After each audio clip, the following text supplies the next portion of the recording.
नमस्कार, प्रभा साक्षी देख रहे हैं आप। आपके साथ मैं हूं अंकित सिंह। वक्त संसद डायरी का है। तृणमूल कांग्रेस सांसद महुआ मोइत्रा को लेकर आज संसद में जबरदस्त तरीके से हंगामा देखने को मिला। लोकसभा में कैश फॉर क्वेरी मामले में महुआ मोइत्रा को निष्कासित कर दिया गया। इसके बाद से विपक्षी सांसदों का शोर शराबा शुरू हो गया। विपक्षी सांसद लगातार महुआ मोइत्रा को लोकसभा अध्यक्ष से बात रखने की अनुमति देने की मांग कर रहे थे। हालांकि लोकसभा अध्यक्ष ने पहले की परिपाटी का हवाला देते हुए इससे इनकार कर दिया।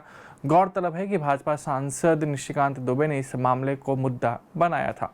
दूसरी ओर राज्यसभा में आज शुक्रवार होने के नाते सदस्यों ने गैर सरकारी कामकाज का दिन रहा।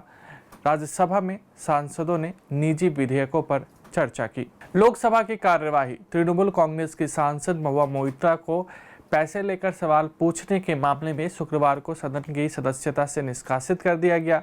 संसदीय कार्य मंत्री प्रहलाद जोशी ने मोइत्रा के निष्कासन का प्रस्ताव पेश किया, जिसे सदन ने ध्वनिमत से मंजूरी दे दी। इससे पहले सदन में लोकसभा की आचार समिति की रिपोर्ट पर चर्चा के बाद उसे मंजूरी दी गई, जिसमें मोइत्रा को निष्कासित करने की सिफारिश की गई थी। अब मैं माननीय संसदीय कार्य मंत्री श्री प्रहलाद जोशी जी के प्रस्ताव को सदन में मतदान के लिए रखता हूं। प्रश्न है कि ये सभा डॉक्टर निशिकांत दुबे सांसद द्वारा संसद सदस्य श्रीमती महुआ मोइत्रा के विरुद्ध सदन में प्रश्न पूछने के बदले नकदी में प्रत्यक्ष संलिप्तता के संबंध में दिनांक 15 अक्टूबर 2023 को दी गई शिकायत पर आचार संहिता की पहली रिपोर्ट पर विचार के उपरांत समिति के निष्कर्षों को स्वीकार करती है कि सांसद श्रीमती महुआ मोइत्रा का आचरण अनैतिक और संसद सदस्य के रूप में अशोभनीय है और इस कारण उनको लोकसभा सदस्य बने रहना उपयुक्त नहीं होगा। इसलिए संकल्प करती है कि उन्हें लोकसभा की सदस्यता से निष्कासित कर दिया जाए। जो सदस्य इस प्रस्ताव के पक्ष में हाँ कहें, जो विरोध में ना कहें, मेरे विचार में निर्णय हाँ वालों के पक्ष हुआ। हाँ वालों के पक्ष में प्रस्ताव स्वीकृत हुआ। तृणमूल कांग्रेस ने महुआ मोइत्रा के मामले में आचार समिति की कार्यवाही की निष्पक्षता पर सवाल खड़े करते हुए लोकसभा से कहा कि पार्टी नेता के खिलाफ नकदी के लेन देन का कोई सबूत नहीं है। सदन में आचार समिति की रिपोर्ट पर चर्चा के दौरान तृणमूल कांग्रेस के नेता सुदीप बंदोपाध्याय ने कहा कि समिति की पूरी रिपोर्ट मीडिया में लीक कर दी गई। उन्होंने कहा, मैं हाथ जोड़कर आग्रह करता हूं कि महुआ को बोलने का मौका दिया जाए। कल्याण बैनर्जी ने कहा कि निष्पक्ष सुनवाई तब होती है जब प्रभावित व्यक्ति को सुना जाता है। अगर उसे सुना नहीं जाएगा तो कोई निष्पक्ष सुनवाई नहीं होगी। लोकसभा अध्यक्ष ओम बिरला ने पुरानी संसदीय परिपाटी का हवाला देते हुए इससे इनकार कर दिया। उन्होंने संसद की उच्च परंपराओं को कायम रखने के लिए अपना अंतःकरण शुद्ध रखने और आचरण में शुचिता रखने की सदस्यों से अपील की। सुनिए लोकसभा अध्यक्ष ने क्या कहा।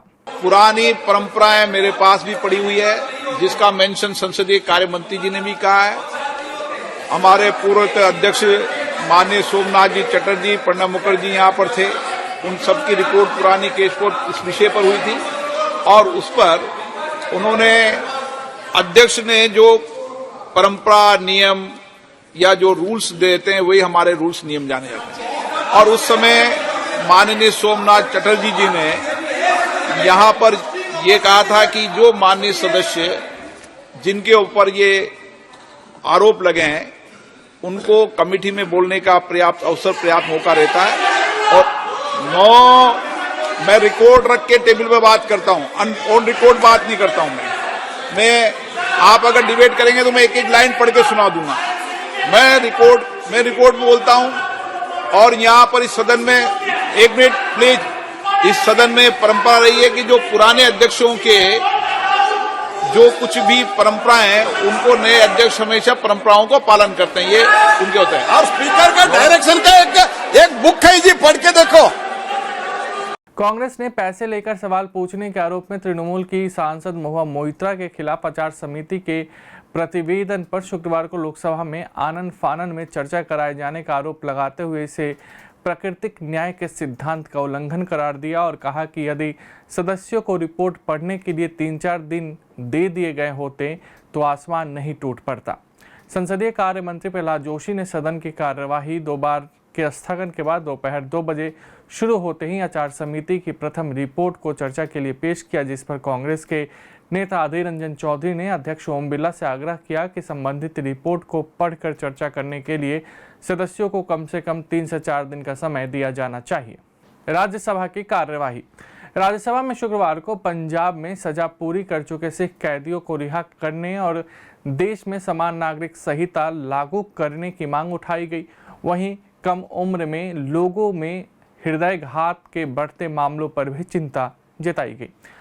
आम आदमी पार्टी के विक्रम सिंह साहनी ने शून्यकाल में कहा कि पंजाब में आतंकवाद के दौर में कई राजनीतिक कार्यकर्ताओं को गिरफ्तार किया गया था और इनमें से अधिकांश ऐसे हैं जिन्होंने अपनी सजा पूरी कर ली है, लेकिन अब भी उनकी रिहाई नहीं हुई है। भाजपा के हरनाथ सिंह यादव ने कहा कि संविधान के अनुच्छेद 44 में देश के नागरिकों के लिए समान नागरिक संहिता बनाए जाने की बात कही गई है।